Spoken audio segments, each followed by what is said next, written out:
right now in the US. So I'm very excited to be co-hosting this event today with our partners at the Reporters Committee for Freedom of the Press and the National Press Photographers Association ahead of the upcoming conventions. Today, my colleague Colin Pereira will be speaking to Chris Post from the NPPA.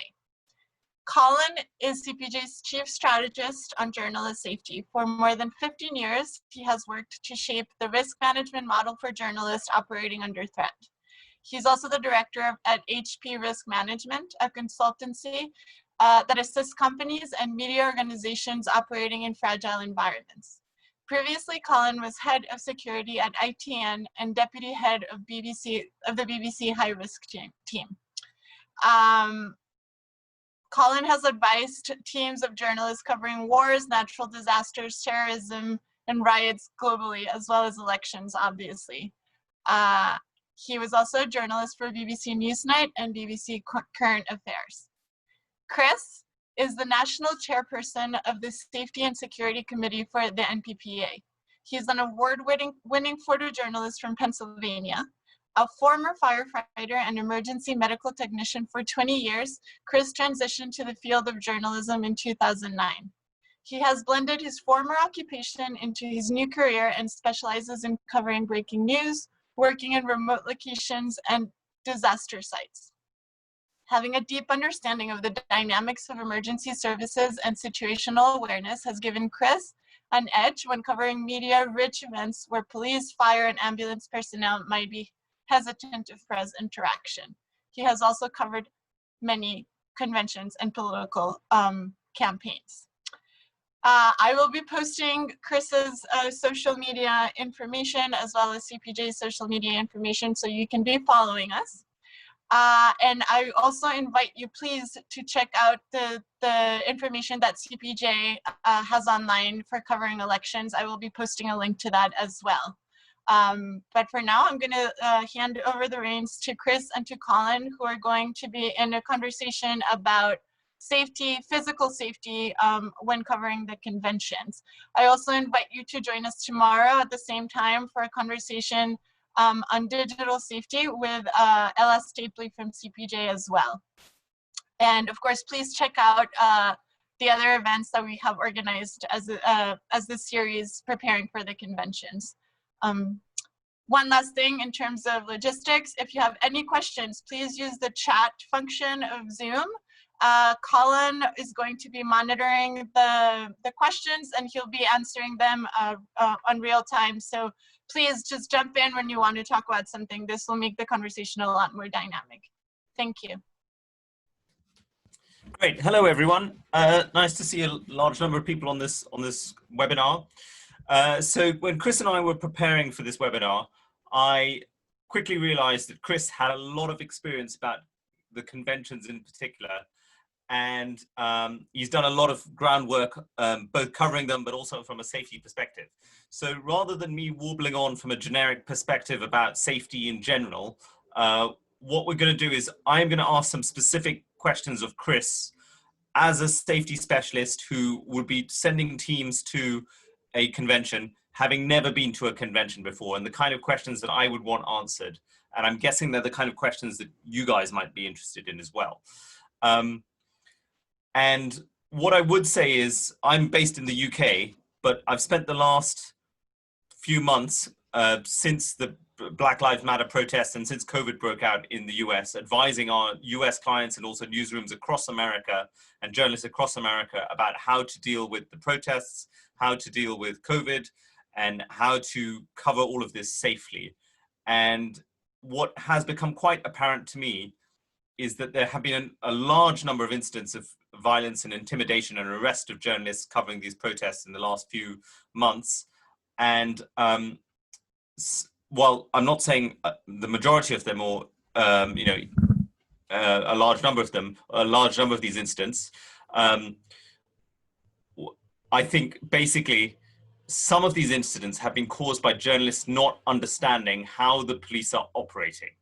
I would say the majority of those, that's not the majority, but certainly some incidents could have been avoided if journalists have a better understanding of how the police are operating and what they're trying to do.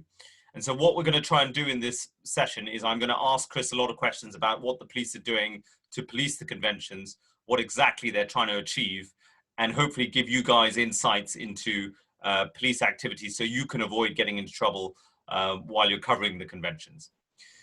So I'm going to kick off by asking Chris a couple of questions about the conventions in general and how safety works. And my first question is going to be, who's actually going to the conventions and who is responsible for policing them in specifically?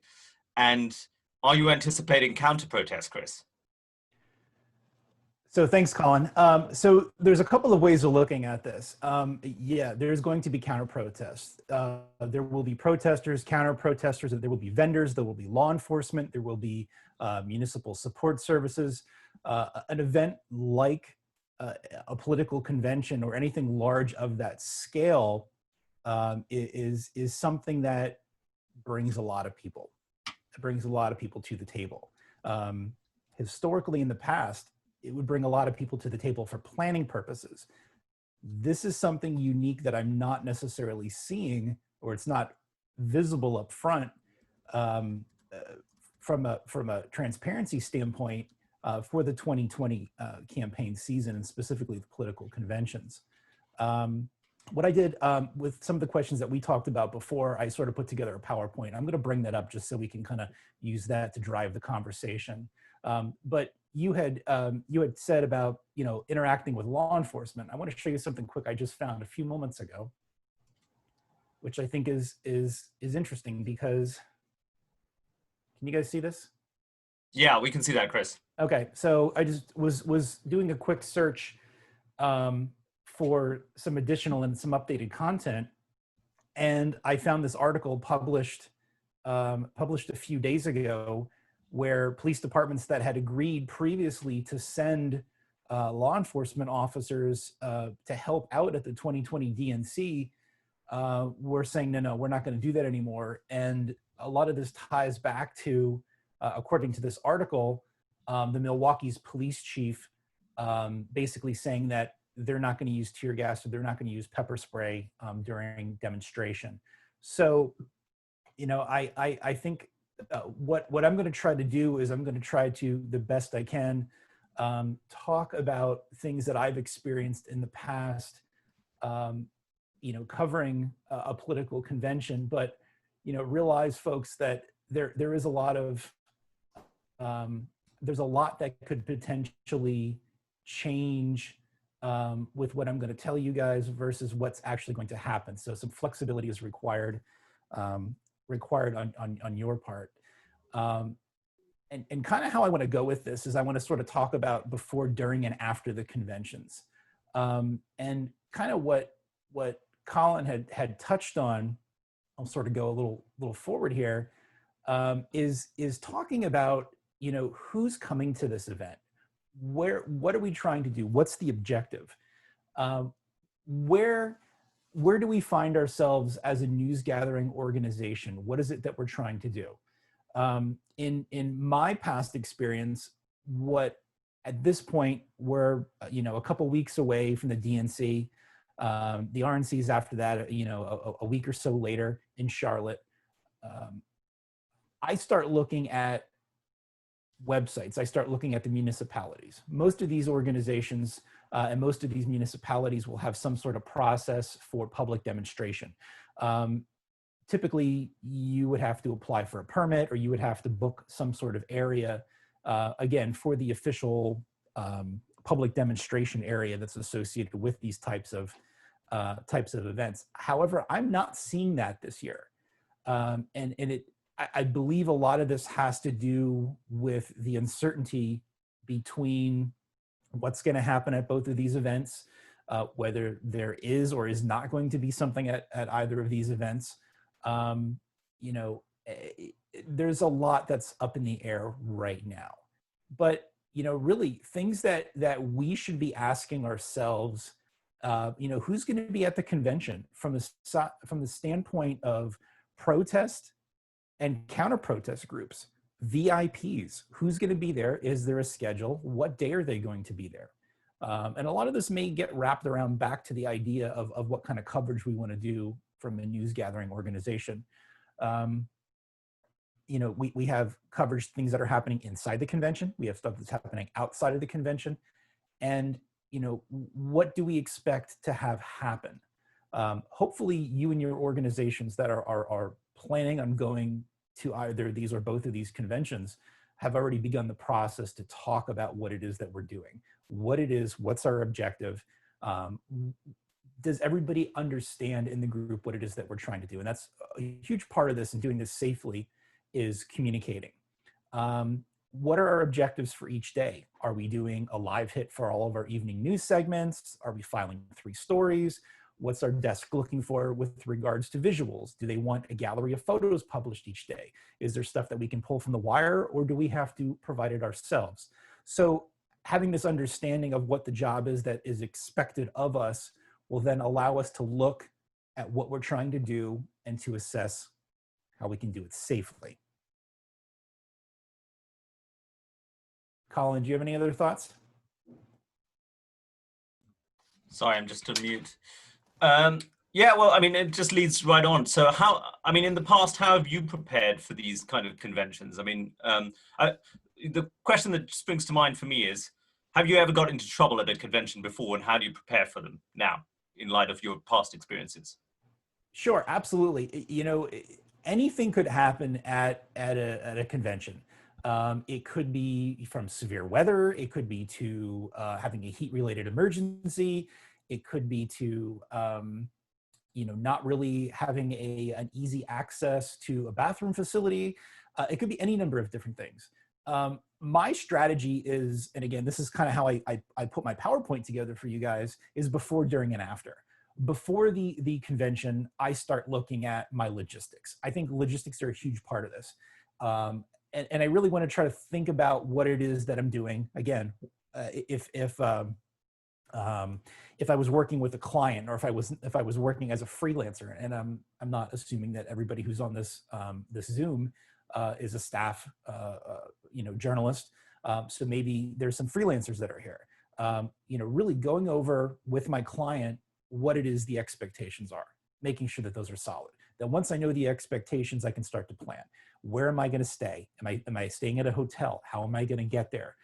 Did somebody apply for credentials for me? Do I have a very clear assignment of what it is that they're asking me to do? And then once I sort of get all this stuff together, I can start to think about other things that I'm going to need. Perhaps safety gear or other hard to obtain supplies that are going to be necessary for me to do my job. You know, and I kind of, this bottom bullet point here on the PowerPoint, you wouldn't go on vacation without making some plans. So don't cheat yourself out by showing up to a convention without discussing what the plan is for what we hope to accomplish. It's a huge part of making sure that we can do this and do it safely. And you know, we can provide quality content to who it is that we're working with, whether it's our staff colleagues or our freelance client. So Chris, just before you go on, can I ask about credentials? You mentioned credentials. Sure. I know a number of journalists covering protests in the last few months have been arrested because the police have said you don't have the right credentials, or we don't recognize the credentials from your particular newsroom. Right. And they're worried that, you know, Antifa has mocked up journalistic credentials. How do you get credentials? What are the ones that you need for this kind of convention? So typically, let me just knock this down here. So typically, stop sharing the screen a second for you guys.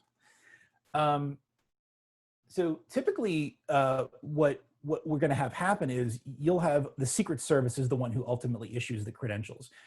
Somebody who you're working with will be responsible to put all that information, and they usually want things like your birth date, your social security number. There's identifying information. So basically, they can give you a sort of a mini background check.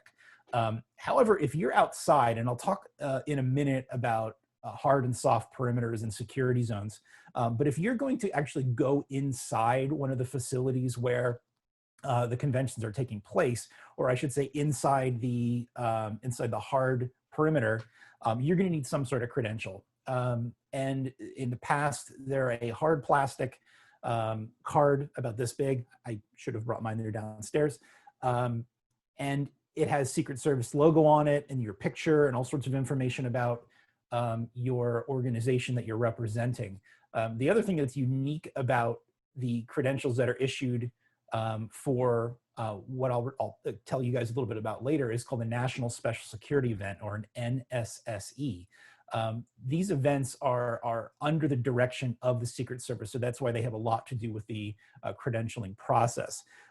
If I'm outside and I don't have credentials for some sort of event inside, I have my regular work ID. This is what I use.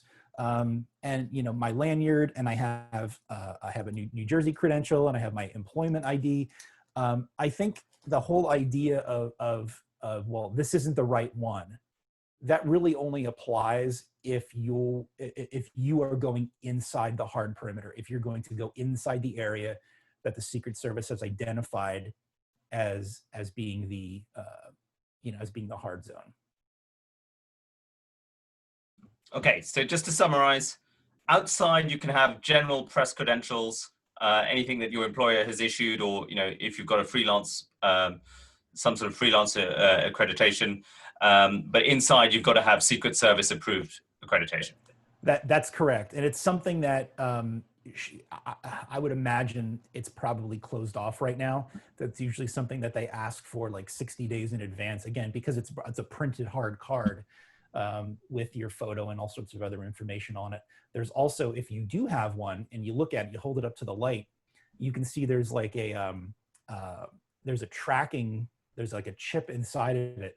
So when you go through the security checkpoints or through the mags to get into the secure area, it actually knows that you've gone in and then that you've left.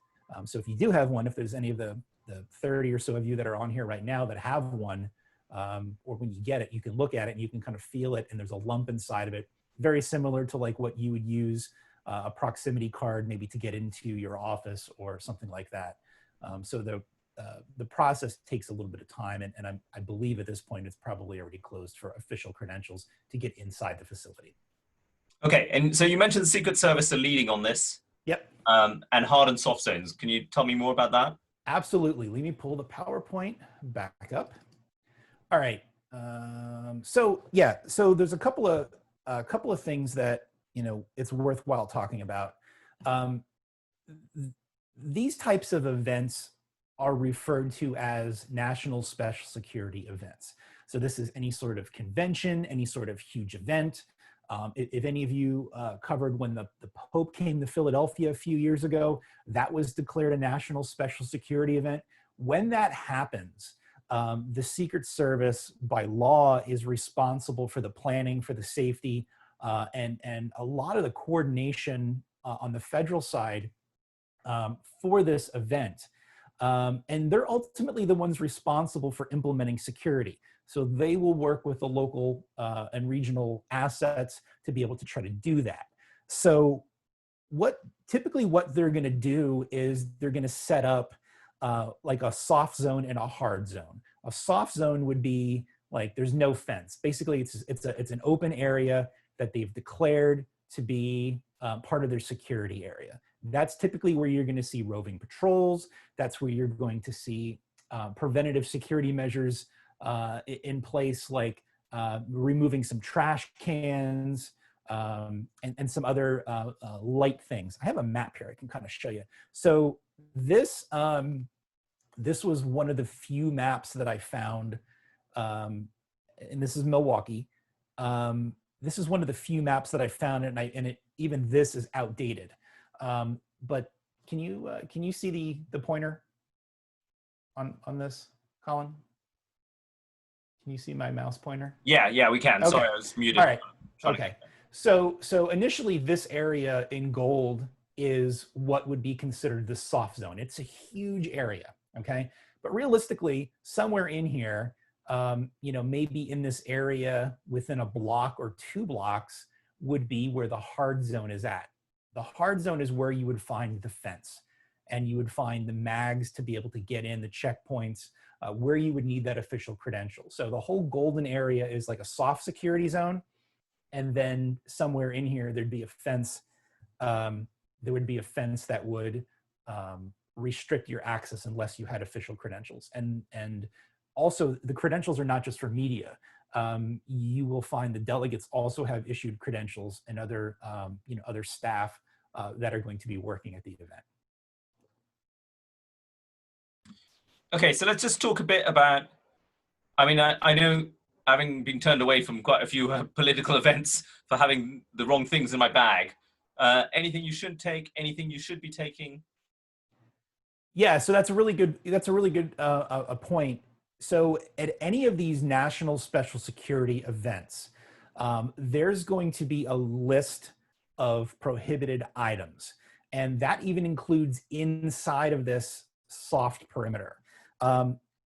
Again, because there has been very little communication to this point from the Secret Service of what is prohibited, what's allowed, dimensions, things like that. Typically, it's this kind of stuff.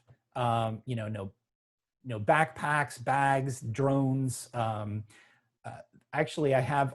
We're going to make sure that those of you that are viewing this can get this later. But let me just click on this and open it up. This is from 2016 at the DNC in Philly. I assume you guys can still see this, right, Colin?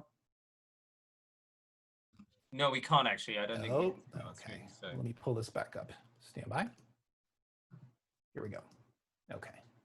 So now you should be able to see it. So this is the document that was published in 2016 for the DNC. Again, this is outdated information. I would have expected to see something like this already. If you look at the date when this was put out, July 7th, for the event that took place in the end of July. But this goes through everything that's involved, and it also talks about general prohibited items, and it really breaks down of kind of what's what. There's also things in here like road restrictions, but as a general rule of thumb, stuff that you can really that could be used as a weapon is what's on the restricted list. Obviously, no pepper spray, selfie sticks, none of that kind of stuff. One of the things that has me concerned is in the past, one of the prohibited items at an NSSE was a face covering or a gas mask. Understandably, they don't want folks who could be acting in a capacity of civil disobedience to have equipment that would protect them from crowd control agents, so tear gas or pepper spray, anything like that. This is a real concern for me because we also need to be able to protect ourselves from COVID-19. But again, the official list has not been published, and it's somewhat concerning to me because I know everybody who's part of this, the Zoom session today, is wondering what we can do to prepare. The best I can give you right now for the prohibited items includes these things that are listed. And again, I'll make this available so you guys can kind of take a look at the full list of all the stuff that has been prohibited in the past. I mean, there are a couple of questions coming in, Chris, about COVID-19. Sure. Preparation for COVID-19 and the masks, right? If you're not allowed to wear masks, how does that work in relation to COVID-19? I think that's extremely, I don't know. There's got to be a way where there's going to be some leniency, because these municipalities and the public health departments are saying, look, you need to protect yourself from COVID. So I would, if I were betting on this, I would imagine that there would be some sort of compromise to some level. They may say no gas masks, but they may say face covering is allowed. I know in the past, for example, when I covered the RNC in Tampa, whenever that was, there were a lot of protesters who brought along Halloween masks. And I know that there were some events, or there were some events where these protesters showed up and they were arrested simply because they were wearing a face covering. That goes back to the prohibited items at a national special security event. Okay, so any other tips for COVID? And I mean, there are going to be a lot of people around. It's, physical distancing isn't going to happen, probably, I'm guessing. Any thoughts about how you're going to cover this event from a COVID perspective? Yeah, I think I see something that popped up here. Sue, I think Sue Dorfman is your camera bag a backpack. Mickey Ostreicher, who's the NPPA attorney, and I believe he's on this session as well as a viewer. There's been some things that have been done in the past for events that journalists are exempt from some of this. Again, I can't tell you that that's going to be the same thing. Realistically, we have to be able to carry our equipment to work. So again, the ruling is sort of out on that, but understandably, they do know that journalists need to be able to carry equipment. Colin, to your question about COVID-19, it certainly does make things very, very difficult for journalists to be able to work. What we find ourselves in is a position where we really need to balance our personal safety, but understanding that we still need to do a job. We're going there to cover a story. So how do we do that? I think it's really important that everybody understand, having a mask is going to be essential. I know I just told you guys a few minutes ago, the question is sort of up in the air whether a face covering is going to be allowed. I don't know at this point. I'm anticipating there to be some sort of leniency when it comes to, we're dealing with a pandemic. We need to be able to wear a mask and protect ourselves from COVID-19. Every public health agency is saying to do that. So I would hope the Secret Service would say, look, we need to make some adjustments with this, and a mask is going to be acceptable. I've been out covering, let me fast forward here. We got somewhere in here, I have a picture of me working where, I've been wearing an N95 mask the entire time. Some folks prefer to use a cloth mask. Some folks, prefer to use some sort of paper surgical mask.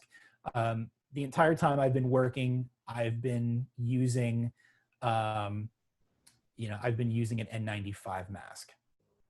And I think it's also important too, again, specifically based on COVID, is that, we're looking at ways, everything that you've been told so far, everything that you're doing throughout your daily life, washing your hands, covering your face, if you do coughing into your elbow, all that sort of stuff still applies to what it is that we're going to be doing. But realistically though, things may be a bit more complicated because you are outside, or maybe you are inside covering one of these conventions. Making sure that you have appropriate materials. For example, if you're outside and you can't wash your hands, maybe you're carrying a small bottle of alcohol gel, stuff like that. But if you do have an opportunity to be able to, wash your hands, you really need to do that and to be hyper vigilant about COVID-19. Mickey's just posting in the chat, for those who can't see it, that Milwaukee will allow both gas masks and face coverings, although the police are not very happy about that, apparently. Yeah, I can imagine.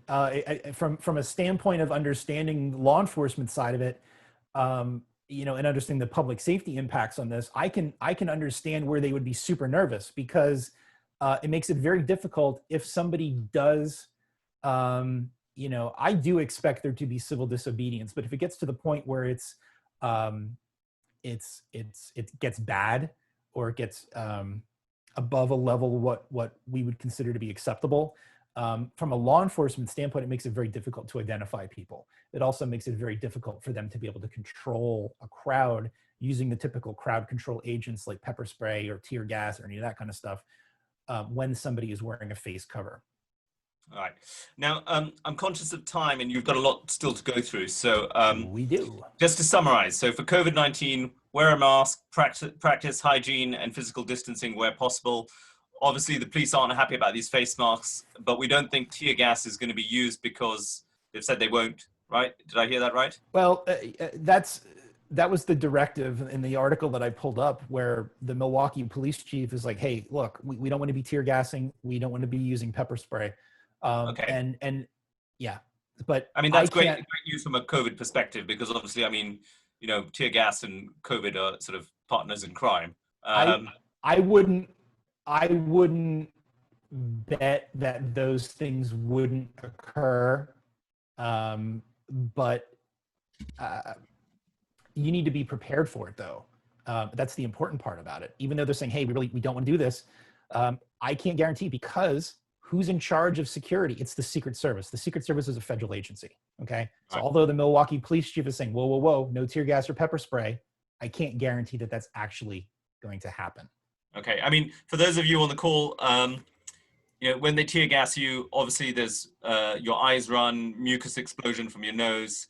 That is a nightmare from a COVID perspective because these are the vectors of transmission for COVID.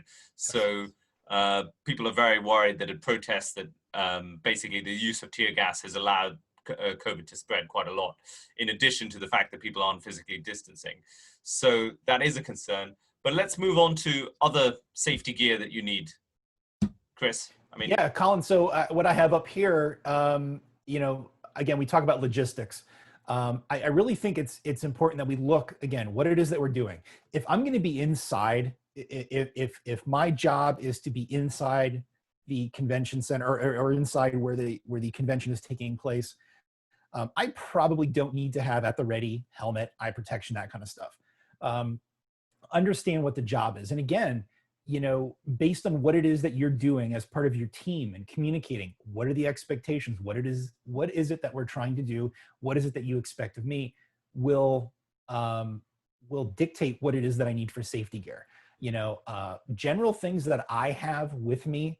If I'm an outside guy, I don't like being inside. I like working outside. I like being with the crowds. I like the energy of it. And I think, you know, some of the items that I've carried in the past were based on comfort for me, but also heavily driven by safety. So for example, in my list up here, a helmet. You know, I have multiple different helmets and I have things like a bump cap that I'll have with me. And again, I'm not going to get too deep into very specifics about each one of these. I will give, for those of you that are on the call, I will give my contact information out later for anybody that has specific questions about gear. There's a lot of misinformation out there, and I'm more than happy at any time to be able to answer specific or technical questions. For example, eye protection is the next thing on my list. If you're using eye protection, it needs to be something that's impact rated. So I tell people if they're looking to buy safety goggles, go to Lowe's, go to Home Depot. I don't know if there's anybody from outside of the US, but those are home improvement stores here where you can find what's called Z87 goggles. So Z87 is an impact rating that makes sure that the product is going to survive and not shatter to pieces if for some reason something hits it, okay? As an example, if anybody on this call has ever played paintball, you know the paintballs hurt if you get hit by one. Police use pepper balls, which is basically a paintball that's filled with a dye material, but it's also got like a pepper spray type solution inside. The typical velocity of the pepper ball coming out of that gun is about 300 feet per second. So if you were to get hit with something like that and have inadequate eye protection, it could shatter, and it's going to probably do you more damage than good by having a false belief that your eyes are protected. So look for Z87 goggles. Gas mask, if you have one, make sure it's good for crowd control agents. Ballistic protection, maybe you have a vest. We talked about the COVID-19 concerns for mask, hand sanitization. Inside crews versus outside crews, what are you going to need inside? You know, all that kind of stuff. Hydration equipment. I am a big fan of Camelback backpacks. I use it to keep my gear. I also have a hydration bladder that gives me 3 liters of water inside, strapped to my back. I usually put the LiveView unit in there, run the cable out to my camera, and I'm good to go. You know, maybe things like earplugs. It might sound crazy, but there's a device called an LRAD, long-range acoustic device. It's a noise cannon. So you may have something like that for yourself. A small med kit. I believe somebody popped a question. Yeah, someone's asking about med kits. I know you're a paramedic, so I'm guessing you're med kits. Yeah. So, you know, obviously you need to have equipment in a med kit that is for life-saving. Primarily, it's for major hemorrhage, bleeding control, that sort of thing. The first aid kit that you get at you know, Rite Aid or a CVS or a Dwayne Reed or something like that, that's kind of like meant for your family. You we're looking for a med kit, or a med kit that I carry is a tourniquet, it's a trauma dressing, it's gloves. It's that sort of stuff that will be for emergent, immediate, life-saving. Okay, so that kind of stuff. If anybody has any specific questions, we can kind of maybe come back and circle back on that a little bit later about the med kit, because I could talk to you guys for about a half an hour on that. Just make sure though that whatever you do have in a med kit or a first aid kit, you understand how to use it. If you go and buy a commercial, if you go on Amazon and you search IFAK, I-F-A-K, individual first aid kit, it's a military term. You can buy pre-made kits, which comes with a tourniquet and all sorts of other goodies. If you have something like that, make sure you know how to use it. There's all sorts of videos. Take a first aid class if you can before you go out to something like this. Last thing on my list, and this is really, really super important, is cotton or natural fiber clothes. This is really important. It's not the best in a high heat and humidity environment, but from a standpoint of fire retardancy, it's a lot more difficult to catch cotton on fire than it is some sort of synthetic material like an Under Armour shirt or shorts or whatever it is. I've been in these situations where there occasionally have been items that generated heat or fire. If it's something like a tear gas canister that's thrown by police, that gets hot and will generate heat. And if it's a synthetic fiber, it could very easily catch your clothes on fire. And I'm not even getting to the point of talking about something like a Molotov cocktail that's thrown, but it's a lot easier to put out cotton if it does catch on fire versus something that's synthetic that will shrink wrap to you and be a miserable nightmare that's going to require you to go to a burn unit. Yeah, absolutely. I once had to take a correspondent to a burn unit because her nylon dress kind of melted to her at a protest when there was fire bombs being thrown around by the crowd. Yeah, it's nasty. Let's talk a little bit about, you're a paramedic. You've got a great understanding of situational awareness. Sure. A lot of other people don't know what that is, or they don't practice it well enough.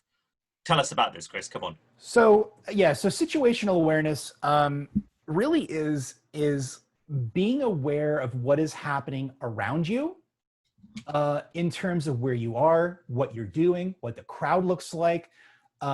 It's being aware of your surroundings, understanding or comprehending what it is that's going on, and then being able to make some sort of projection or some sort of estimation about what could happen next. So I have a couple of slides that I want to show you here that sort of talk a little bit more detail about this.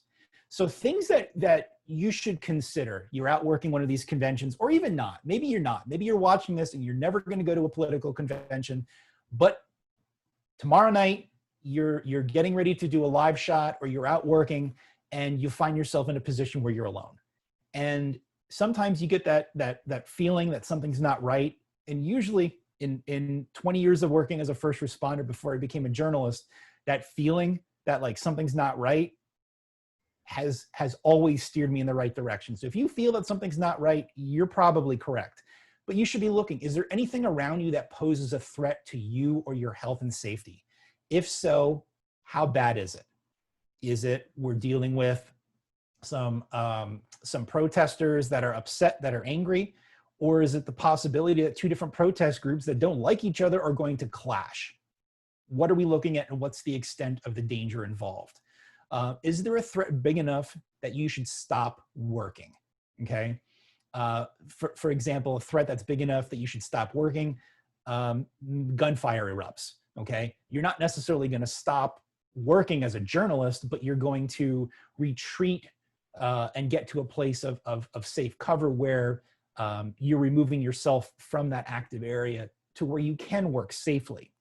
Okay, so that's a key message, right? Because basically, journalists, there's gunfire.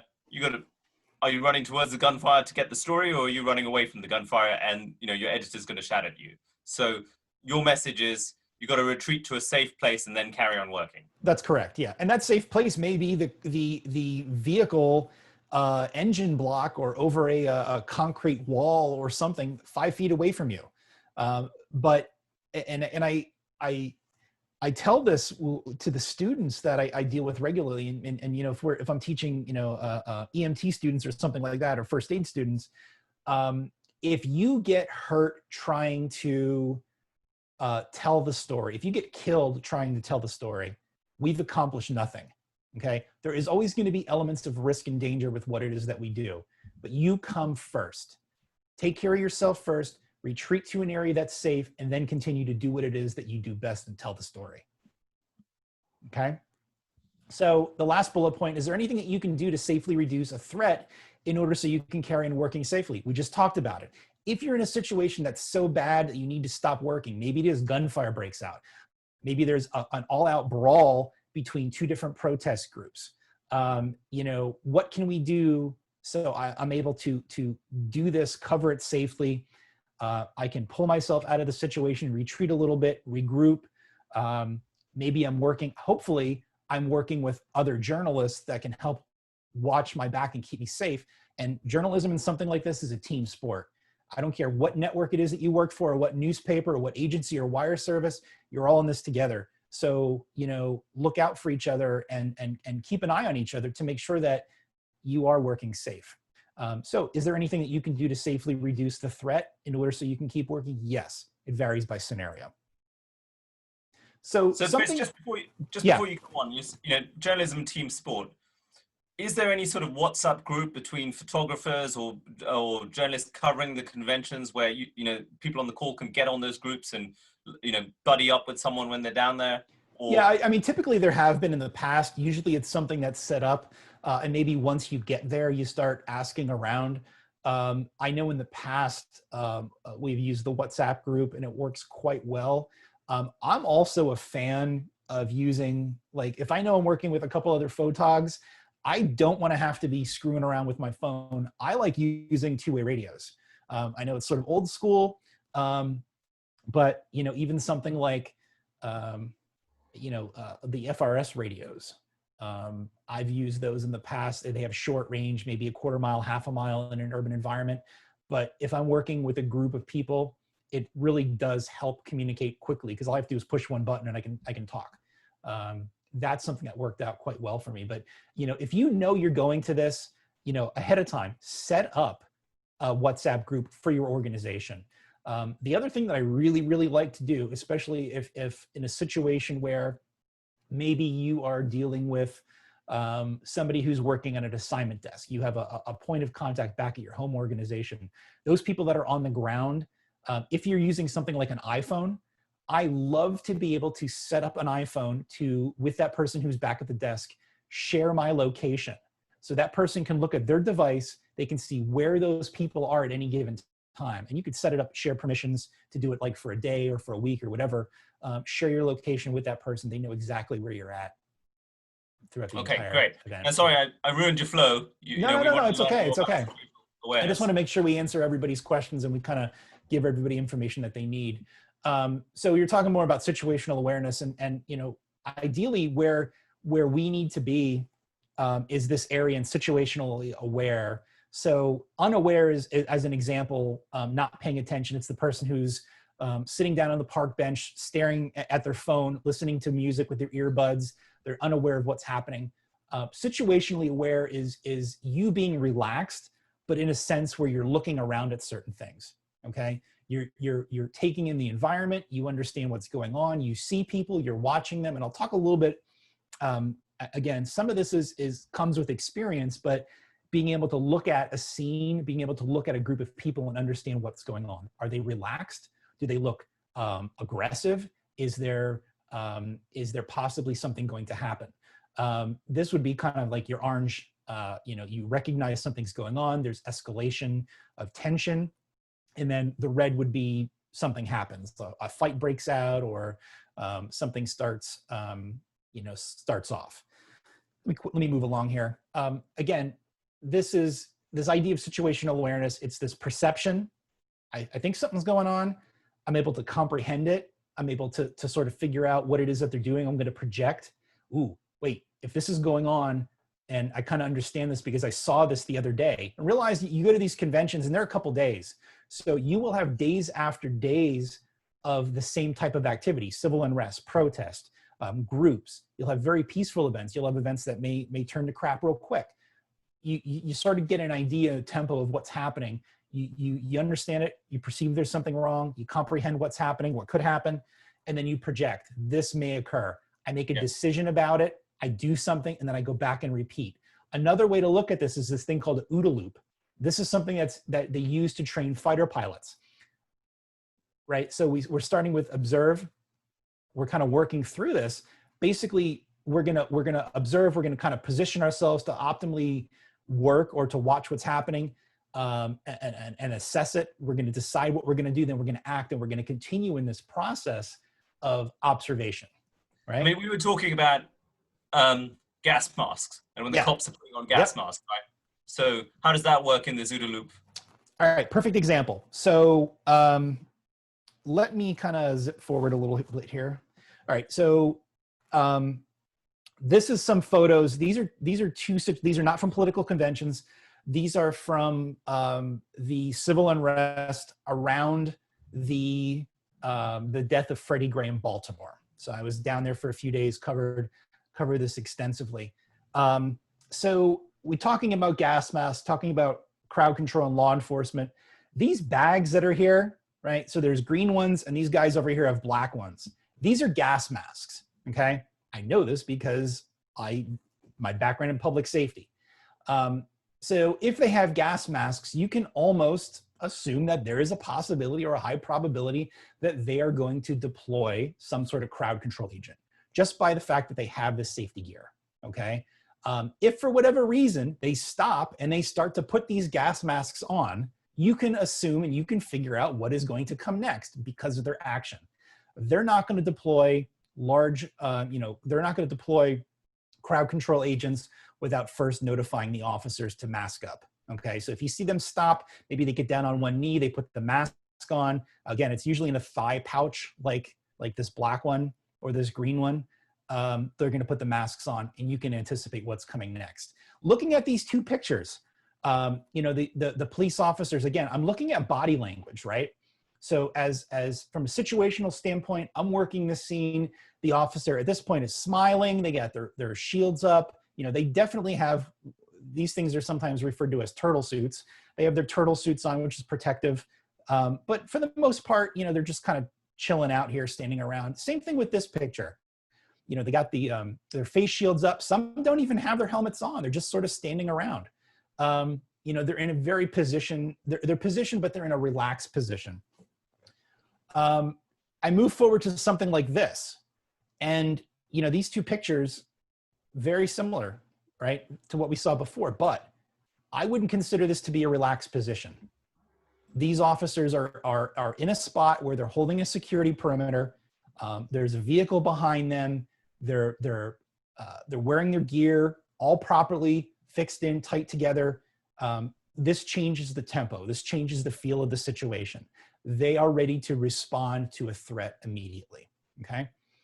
I show you another photo here of this is just some protesters. Again, this was in Baltimore.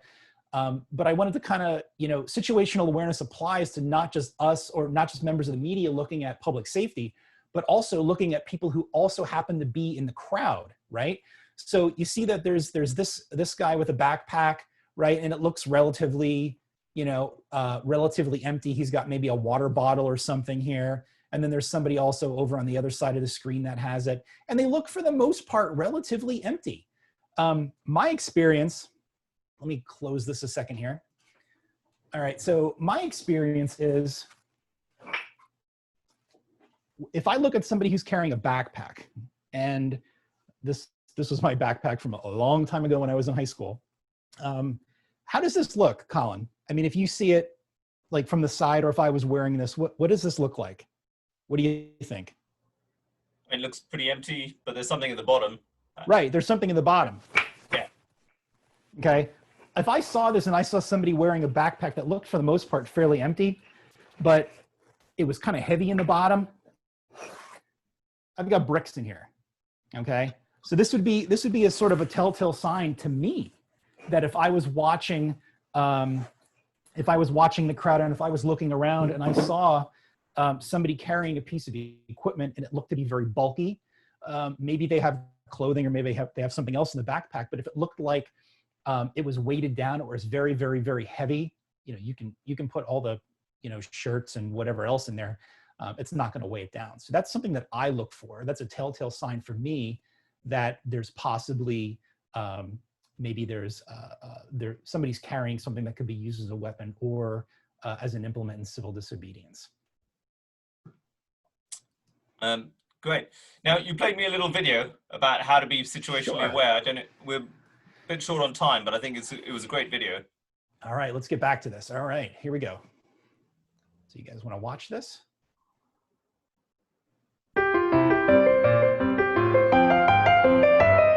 Clearly, somebody in this room murdered Lord Smythe, who, at precisely 3:34 this afternoon, was brutally bludgeoned to death with a blunt instrument. I want each of you to tell me your whereabouts at precisely the time that this dastardly deed took place. I was polishing the brass in the master bedroom. I was buttering his lordship's scones below stairs, sir. Why, I was planting my petunias in the potting shed. Constable, arrest Lady Smythe. But how did you know? Madam, as any horticulturist will tell you, one does not plant petunias until May is out. Take her away. That's right, madam. It's just a matter of observation. The real question is, how observant were you?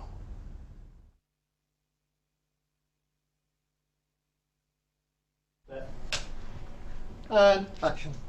Clearly, somebody in this room murdered Lord Smythe, who, at precisely 3:34 this afternoon, was brutally bludgeoned to death with a blunt instrument. I want each of you to tell me your whereabouts at precisely the time that this dastardly deed took place. I was polishing the brass in the master bedroom. I was buttering his lordship's scones below stairs, sir. Why, I was planting my petunias in the potting shed. Constable, arrest Lady Smythe. So I think this is a great example of situational awareness, and obviously there's some trickery that's being done with this video, but I think this highlights why it's important to really to pay attention, because there could be things that change rapidly around you. And if you're able to recognize that there are things that are changing, whether a situation is escalating, we can then make a sound decision, again, because we know what happened in the past, what we could expect. We can make a sound decision about what it is we're doing personally, maybe our team is doing, to be safe, and change it up to reduce the probability of any sort of injury. Great. Well, listen, I'm aware we've got 5 minutes and we've still got some big topics to go through. So let's go through it in a lightning round. I mean, there's personal health, there's communications, yep. And there's debriefing afterwards. So yeah. So 5 minutes, Chris. Yeah. The lightning round. Personal health. This is huge. I said this before. I'll say it again. If you get sick or injured trying to help somebody, we're not going to accomplish anything.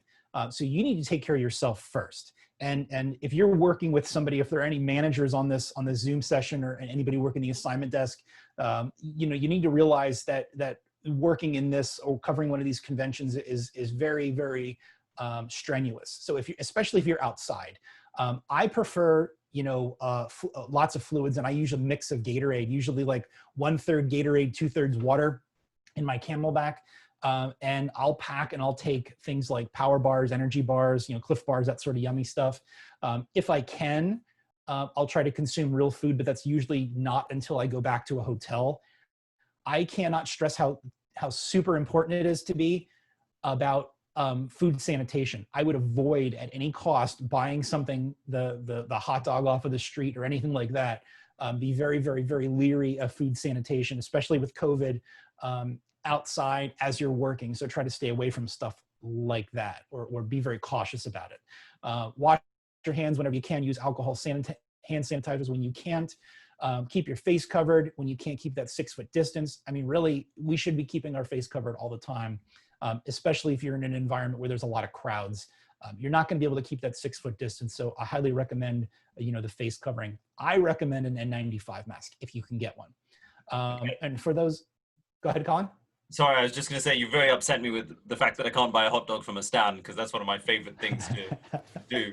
But let's just talk about debriefing at the end of the day. Yeah, the last thing on this personal health is for those that are on this call that are period having humans, a female concern. Really, please, you might want to consider, and this may sound crazy, especially if you're in the situation where you need to use pad or a tampon or some menstrual cup. Toxic shock syndrome is a real deal, especially if you're in a position where you're taken into custody for whatever reason, or you can't get to a facility to be able to change these things, or if for whatever reason you get pepper sprayed. The last thing you want to do is to have to touch those sensitive areas if you have pepper spray on your hands and you can't properly clean yourself off. So this is something that was passed on my female colleagues as being really something that is a very uncomfortable situation to find themselves in. You talked about, sorry, Colin, the next one was COVID, is it? Well, we talked about COVID, I think, earlier. Okay. I think it's really about debriefing and... fluid hydration is important. Again, we're going to make this PowerPoint available to everybody. Making sure that you're taking in appropriate amounts of fluid. I have my P chart on here, okay? The yellow this is adequately hydrated, dehydrated, and extremely dehydrated. The best way to check whether you're drinking enough, especially if you're working outside, is looking at the color of your urine. We talked about first aid kits a little bit. We can try to answer some of these questions afterwards if we need to. Colin touched on this idea of debriefing and critiquing, and it's so important. If we are doing this, and again, it's multiple days, it's not like we're going to do this for one day. We have multiple days, of activity. If something doesn't work out the first day, fine. Let's not do this in a way, that is inflammatory or pointing blame. Let's look at this in a way that it's process improvement. Maybe somebody missed a deadline. Maybe something happened. Fine. It is what it is. Let's figure out a way right then and there at the end of each day that we can work better and we can work safer the next day. We really also need to have the discussion, again, this pre-planning ahead of time. What would we do if somebody got hurt? And I'm not talking about, a very, very, very minor, they pinch their finger in their tripod or something like that. I'm talking about to the point where that person would need to go get treatment. What is the plan for that? If somebody got hurt, are they able to work the next day, or do we need to temporarily find somebody to come in and fill that person's position? Do we also need, because of what happened on the first day or the next day, do we need any additional safety supplies? Also, take into consideration, we're looking at doing this, a debriefing at every day. What is it that we need to do, especially if we're going, a couple days later down to Charlotte? So we're in Milwaukee, things aren't working out. Maybe we need to get new safety supplies. Maybe we need to get additional materials so we can work safer, especially if we're outside. We can go back, we can get this, we can order this stuff, we can have it shipped to Charlotte, and then we can continue to work. This is a lesson learned and a process improvement approach. After this is all over, maybe after Milwaukee or before you go to Charlotte, we're sort of looking at the bigger picture. What is it that we need to do to modify our plan for the next event? We also look at preventative care for safety gear. If your crew was, if there was pepper spray deployed, making sure that everything's clean so when you go to use it the next time, you're not cross-contaminating yourself. The other thing I think we need to consider too from a safety standpoint is, again, because of COVID, do we need to look at a 14-day quarantine? Or do we need to augment what it is that we do to send our crews for preventative testing after coming back from one of these conventions? So those are some things to consider. Yeah, I mean, I think those are big questions for any news organization, and working with our clients, these are questions that are coming up all the time about after protests. Do you quarantine staff? Right. We've had to quarantine quite a lot of staff. And just going back to your point about debriefing, we used to have a phrase in the BBC, which teams that don't eat together and don't talk together don't work. And, absolutely. We used to really emphasize that. Now, I'm aware we're out of time, but I can still see we've got quite a few people on the call, and we kind of skipped through a lot of things. And I want to talk a bit about, so we've got an extra 10 minutes that we can just wobble on a little bit, but I rushed you through hydration. Look, everyone knows hydration is important. but I recently read an article by an independent journalist who was arrested in the US covering a protest, and he spent, I think 14, 15 hours incarcerated. And they actually put him in an orange jumpsuit. But his biggest issue was that he was totally dehydrated by the time he was let out. Right. I mean, how do you deal with this, Chris? I think it's really important that, from a standpoint of, you're going to be outside, and, I'm a photog, I understand, I'm out, it sucks, it's hot, we embrace the suck, we do what it is that we have to do. We realize that, yes, it is going to be uncomfortable, it's going to be warm, especially when you go down towards Charlotte, there's a heat, there's a humidity issue that we're just going to have to deal with. From my standpoint, what I try to do is I'm hydrating. I'm always hydrating, whether it's, I get up in the morning and I start drinking fluids. And again, it has to be appropriate fluids. I'm a violator. I'm drinking a Red Bull right now. If I'm doing something that's physical, it needs to be water. Or in the case that I prefer, it's a mix of water and Gatorade. And again, it's like a third Gatorade and 2/3 water mixed up in my Camelback backpack. But you should be hydrating to the point where you need to go to the bathroom. You need to go and urinate. I would also really, and I realize that it may be easier for me to find a place to go to the bathroom, especially in something like what we're talking about, where there could be protests and there could be crowds and there's all sorts of stuff happening. Typically there are porta potties and things like that, but they may not necessarily be available or convenient. And I realize it's a bit easier for me to makeshift, but I would caution anybody that is worried about, if you're in a position where you may not be able to find a place to adequately go to the bathroom, to urinate, that shouldn't be a reason why you're not hydrating. A number of years ago, I was in a situation where there was a colleague who was worried about finding a place to be able to go to the bathroom that was socially acceptable. And this person did not drink fluids and ended up collapsing with a heat-related emergency because they were concerned, they were worried that they wouldn't be able to find a place to go to the bathroom. And that person ended up being out of work for that duration of that day with a heat-related emergency, a very, very serious heat-related emergency. So hydration is key, making sure that you're, that you're drinking as much as you can. Okay, and in this last couple of minutes that we've got, I mean, what are your top 3 takeaways that journalists have to do before they go down to a convention, based on all your experience and problems that have arisen?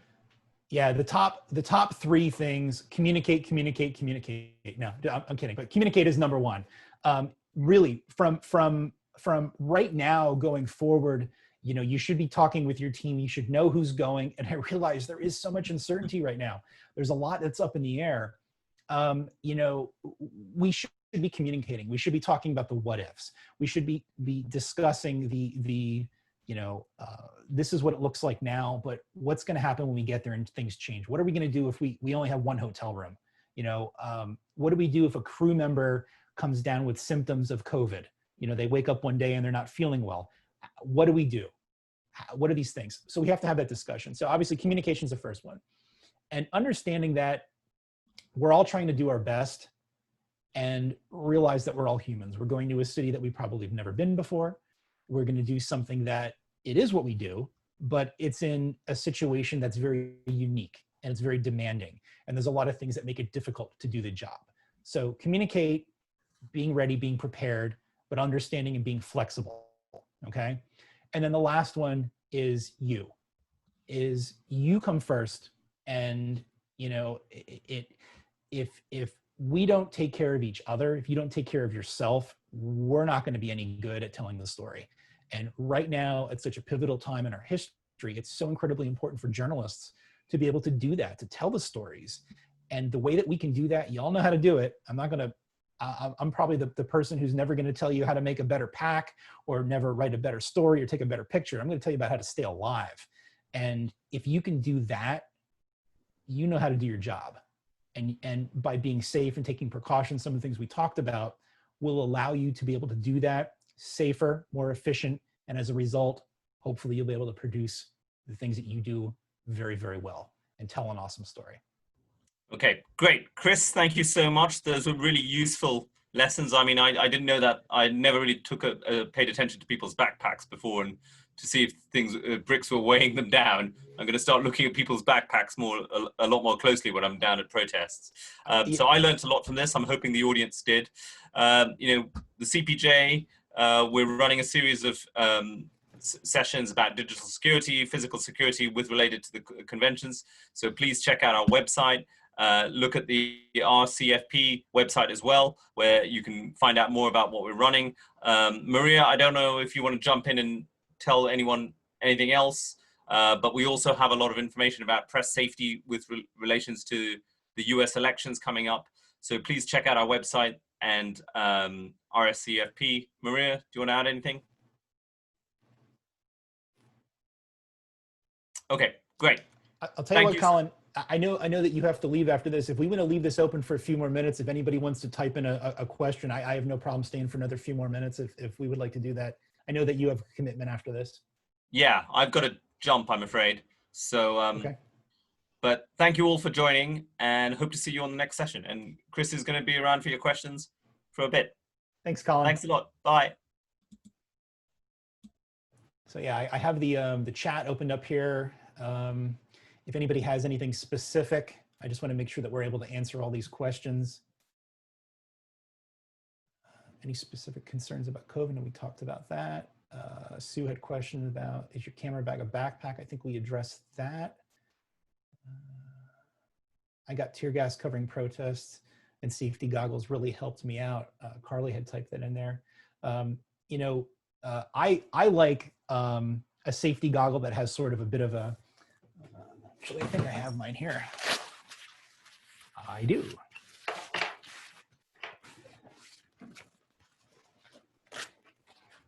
So there's a couple of different types of safety goggles that I prefer, but usually there's ones that have a gasket in them. Actually, no, I don't. They're in my other kit. I'll typically carry along and I'll have something like these. These are actually Z87 impact rated glasses. They look like sunglasses, which as much as I like to wear my Ray-Bans, they're not practical covering civil unrest. So this will protect, but I also have ones that are, there's like a gasket that goes around. They're made by DeWalt, the tool company, and make your cordless drills.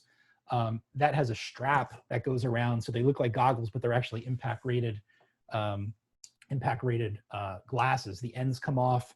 And so you can wear them like sunglasses, or you can put the band on that holds them around like goggles. Stuart asked a question after the fact, but is there a way to find out common gas mask lenses are impact resistant? For example, Avon C50, I'm not familiar with that brand, impact resistant lens cover. While I was digging in my gear, I actually happened to pull out my mask. This is an MSA Millennium mask. So this has an impact resistant face shield. So it's actually two different parts. So there's the soft inner part, but this is a Z87 impact rated face shield. And the canister that I have on here is a specific canister for riot or crowd control agents. But this has an impact. You know, usually if you look for something like this where it's dual, like a dual lens, you know, hard plastic on the outside, and this is like a Lexan material, and then the inside inner part. So let me scroll through here. All right, we got a couple of questions. If you're working with a IFAC, okay, Edie, IFAC kit essentials. So really, I think it's super important that, and if you're outside, you're working, you're able to be fast on your feet, but you're also able to provide life-saving care if it need be.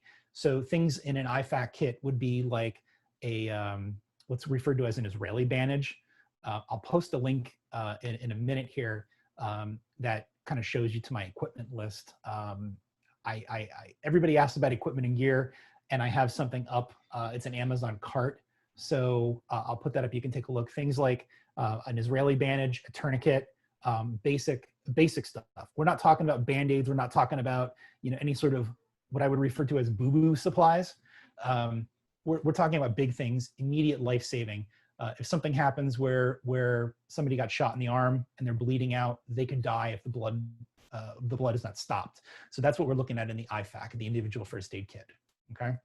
Again, I'll post that link in this chat here in a few minutes.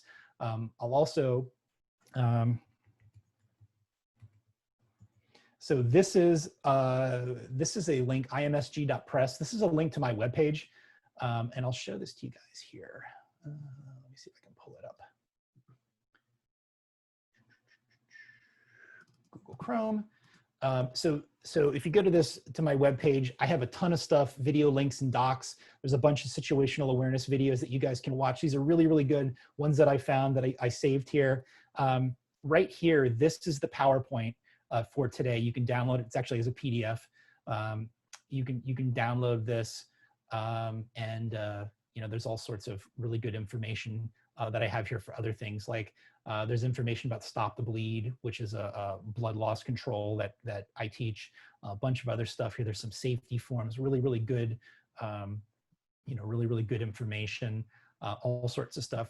We really didn't have time to get into like groups that might be at the RNC or DNC, you know, groups that are there to protest. There's a great link here on symbology for some groups. One thing that if I'm not familiar with a city, I'll use a program called maps.me on my phone. It allows me to download offline maps. This is a really, really great tool. Again, you guys can scroll through this. This is available here for you. So hopefully I answered that question about IFAK. Bing had asked if you're working with a half face mask and goggles instead of a full face mask. Yeah, absolutely. Z87 goggles. I can't stress that enough. Thank you so much for bringing that up. Z87, it's usually Z87.1 or Z87 plus. And you're right, ESS makes a really, really good goggle. They're expensive, but they are very, very good. A lot of uncertainties, but do you have any sense? This is of what the vibe is of Charlotte RNC can provide outside of the perimeter. I really don't know. And that's the hard part with this. Typically, you know, if I was in this situation where I was looking at deploying and I was going to go down, and I would start looking, I'd scrub the heck out of social media right now. I would look at what the groups are doing. I would start with things like setting up a column and tweet deck for, you know, with keywords like, you know, Charlotte and RNC or Charlotte and protest. And I would start looking to see what's going to happen. And I've done this every single time, and it's put me in a very good position to be able to think about what those possibilities would be. But really, I think it's at this point, because of what's happening with COVID, because we're not getting solid information out of the Secret Service with regards to planning or what the perimeters are going to be, or what road closures are going to be. There's so much right now that's up in the air. It's very, very hard to judge this, which actually is a concern of mine, because something could change at the last minute that takes what you guys have worked very hard on and the plan that I've been advocating for you guys. You know, it really, it could be thrown out the window. What you're planning could be changed at the last minute because of something that the Secret Service had pushed down. So, you know, it's really hard to say what the vibe is going to be at this point. Will we see large protests in the same vein as recent police protests, or will we see scaled down protests? I really think, you know, it's a toss-up. I would expect there to be large protests. I would expect there to be civil disturbance. I would expect, you know, I would expect to see stuff like this, you know. I have to put these back in my garden after I'm done with you guys, but I would expect that kind of stuff, you know. Expect it, prepare for it. But if it's very little or it's very minor or benign, great, we got lucky. Somebody asked about the lenses on the masks. Yeah, it needs to be Z87 related. How do you deal with anti-media or fake news harassment to the point where you can't walk away, but you don't want to engage? You know, I really, I think that, and Carly, I think that's a really good question, because it's a tough situation. You know, I work in a capacity where I'm a full-time staffer at a television station in the Philadelphia market. My own mom has a t-shirt that says fake news. I'm like, Mom, you're killing me. You know, you have a fake news t-shirt? Well, not you, honey. I'm like, Mom, but that's, you know, really hurtful, because it not me, but other people that are in this profession they're just like me. They're covering local events. They're covering all these other things. Maybe you, instead of choose to not engage, maybe you do engage. Maybe you have a conversation, a very simple civil conversation with those people about, if you feel safe enough, if you feel safe enough, maybe you have that conversation. Say, look, this is what it is. I'm sorry that you feel that way. Maybe you're able to kind of help them see in a different light that, we all go home to our families. We all have things that we're passionate about. This is a job, this is a job that I love doing. And I love being able to help everybody, to tell a story. We're given such a unique privilege to be able to do this. And I think that, maybe it's even though you may feel that you don't want to engage, maybe you do have an opportunity to engage. If you do and genuinely feel like you don't want to engage, hopefully you're able to just remove yourself from that situation, that you're able to walk away. And if you're working with somebody, Carly, I really think that, if you feel uncomfortable, hopefully that person that you're there with also senses that uncomfortable situation. And then, maybe can help you get out of that situation. Obviously you don't want conflict. You don't want it to get to that point, but I think it's understanding what is, what you feel comfortable with talking about. Maybe you do choose to engage, or maybe you don't, maybe you just leave the area. Okay, and just walk away. You're sorry you feel that way, and don't engage and walk away and move around to another part of the protest or demonstration and talk to other people. Cool, thanks. I hope that answered your question. Let me just go back here. Anybody else got anything? I'm just going to scroll through here real quick to make sure I didn't miss anything. We talked about the vibe of Charlottesville. One new message. I'm in Seattle. I've had equipment damage. Ooh, like what kind of equipment? Camera. Ooh. So that's really tricky because I think it's an operation. Are you talking still camera or like a video TV camera? Still camera. Okay.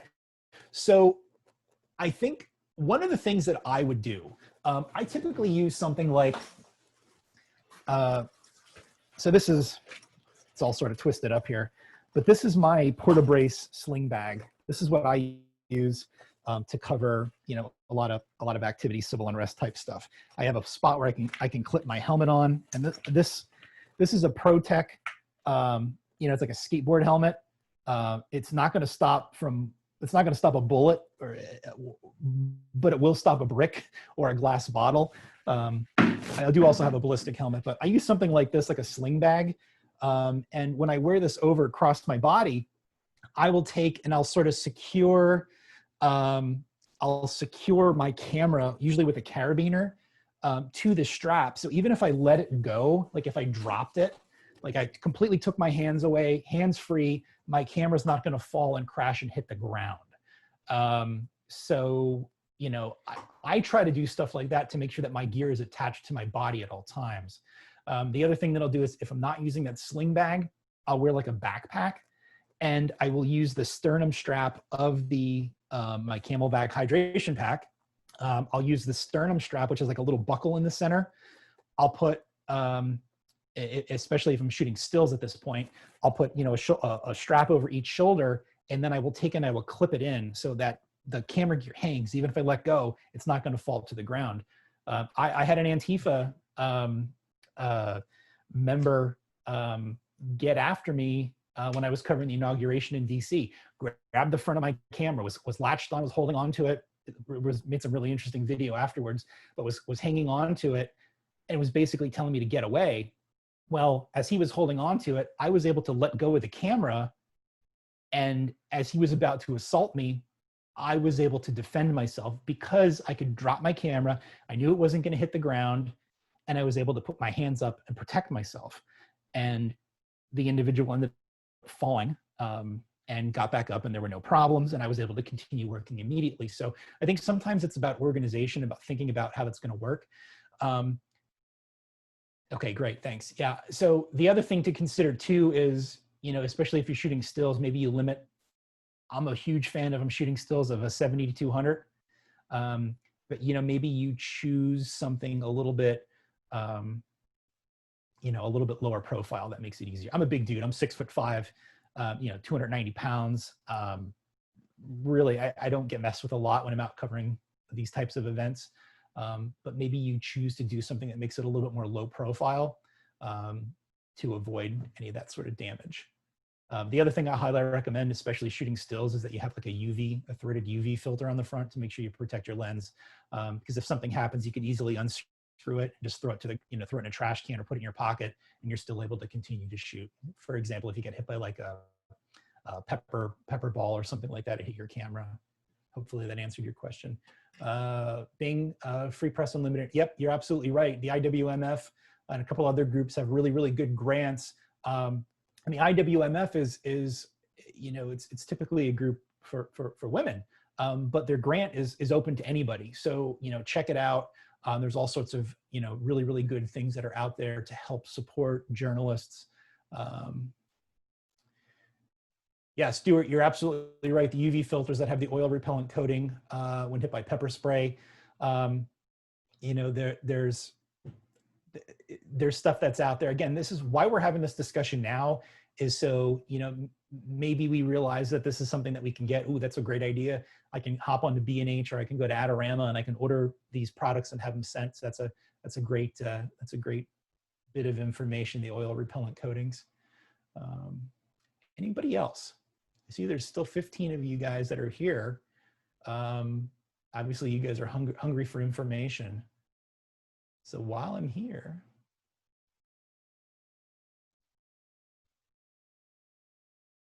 no other questions? One new question. Yeah, if you got a question, Edie, I mean, here, I'm gonna.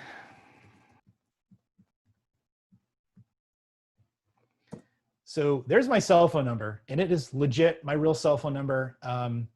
If the best way to get a hold of me if you have a question. I believe in what we do. I also believe that actually Signal is the same, and also in WhatsApp. I believe what we do. I believe in what all of you guys do. I think it's important that we're able to talk about this stuff and to have discussion about, about safety. I think what it is, and I've been so incredibly blessed and fortunate that in all the years, in the 20 plus years that I worked, on the ambulance, that I skated through those 20 years.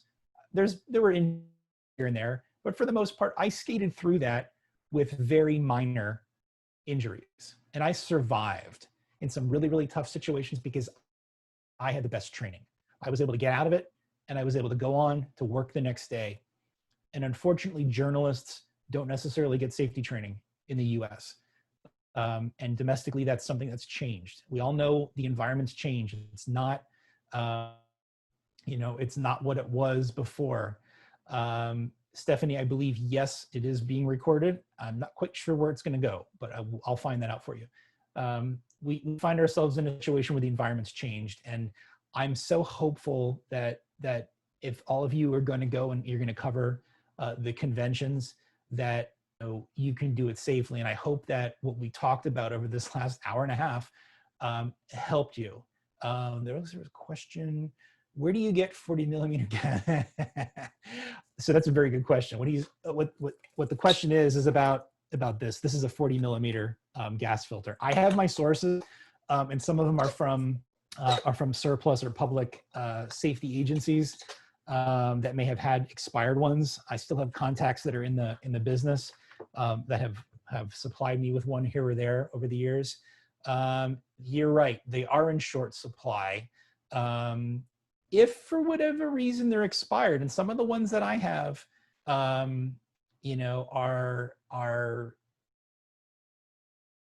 there you go. Bulletproof Me is great. Nick, who works at Bulletproof Me, super, super awesome guy. I just ordered a new set of ballistic plates from him. Yeah, these are all really good. I'm not familiar with some of them, but good sources for things. I really hope that this was helpful for all of you, to be able to understand what it is we're trying to do and to be able to do it safely. To answer the question about the expired filter, expired canister, And I have ones that are expired. I have some of the bigger ones, which are the NBC, the little beefier type of filtration. But some of them are expired by a few years, but they're wrapped up in an aluminum foil pouch that protects them from the air. So that I've used those successfully. I have not had any problems. For masks, like for protect myself from COVID, these are very, very, very hard to find, but I use a 3M, this is a healthcare grade N95 masks. I have a couple of these that, and I don't use this and throw it away. I use these for a couple of weeks, as long as they'll last. So, you know, that kind of some of the supplies we talked about. I see there's 2 new messages. I would strongly recommend getting trained at least basic. Yes, Sue, I agree with you 100%. If at all possible, the EMT training. So EMT training is usually a couple hundred hours of classroom time. And yeah, I absolutely encourage you to take a basic first aid class. Great opportunity. You may never ever use it as a journalist, but you may use it to save a family member, or you may be able to render first aid. You know, you could be covering an opening of a library, and you could have somebody collapse, and what you learn in first aid may be able to help that person or keep them alive. The tactical combat casualty care course is also good. Although it may be a bit much for most people, what is super awesome is the program called Stop the Bleed. It's something that I've done. I developed a program called Domestic EFAT. And if you go to my webpage, you can find it there. The Stop the Bleed program is super awesome. It can be done in about 2 hours, and it teaches basic bleeding control. It teaches how to use a tourniquet, you know, and all the other considerations with mass hemorrhage, which is something that would, you know, from a gunshot wound or you know, potentially getting hit by a car or something like that, something catastrophic. Stuart played some Bulletproof Me. You're absolutely right. It is very, very hard to get a hold of them. I'm at a point where I needed to get some new ones. I dropped one, and the ceramic plates are, you know, they're somewhat fragile. So I figured rather than to risk my life on something that I dropped accidentally out of the carrier, I decided to order some new ones. Wilderness First Responders, also good. These are great courses. What else here? Anything else, guys? So much. Great. I hope, really sincerely, guys, I hope this is helpful. My cell phone number is there. You got the link to the web page. There's all sorts of really great information. You know, shoot me a text if you got any questions, or if you want to run something by me. Hey, this works, this does not work. Should I get this? Should I get that? I do have a, if you go back to my web page, oh goodness, where are we at here? I do have all the way in the bottom, Chris's useful gear list on Amazon. So these are some of the things that I've over the years, and again, this is not necessarily specific to civil unrest, but things like these Sudicon pepper spray wipes, these are super awesome. I carry some of these in my kit. I tend to go to a lot of hurricanes. So I have some stuff in here that's appropriate for that, like a water rescue throw bag. If you rent a car, did you know that if you rent a car, most likely you can't fill it with a portable gas tank? You need to use a funnel because there's no gas caps anymore. So you need to use this goofy funnel. But there's all sorts of stuff in here. These bump caps I absolutely love. I have a couple of these. I have a couple of this kind. And then there's also the insert that goes inside any baseball cap. I don't get any commission off this. This is stuff that I like. These are the glasses that I was talking to you guys about before.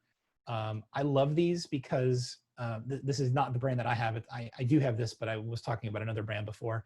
These are impact rated. They look like sunglasses. They're Z87 lenses, but they can also, you can pop off the template, the temple pieces, and you can put this this band on, which is super, super awesome. You can get all sorts of funky colors. So a lot of that kind of stuff. Somebody was asking about the cartridges, the canisters. They are very, very expensive.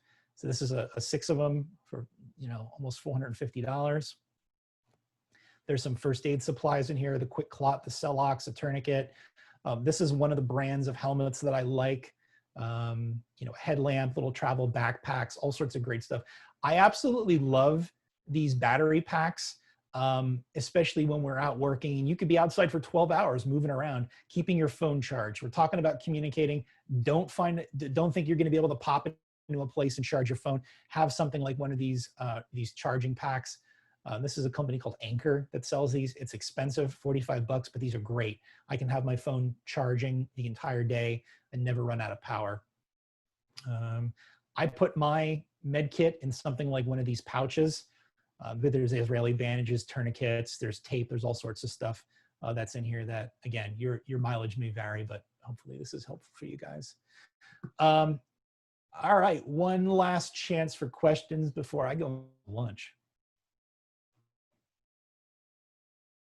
And I appreciate all of you that said thank you for your time. That's very nice. I do tweet out a lot about safety and journalism. That's my Twitter handle at ChrisMPost. You can find me on there. Yeah. Thanks, Jesse.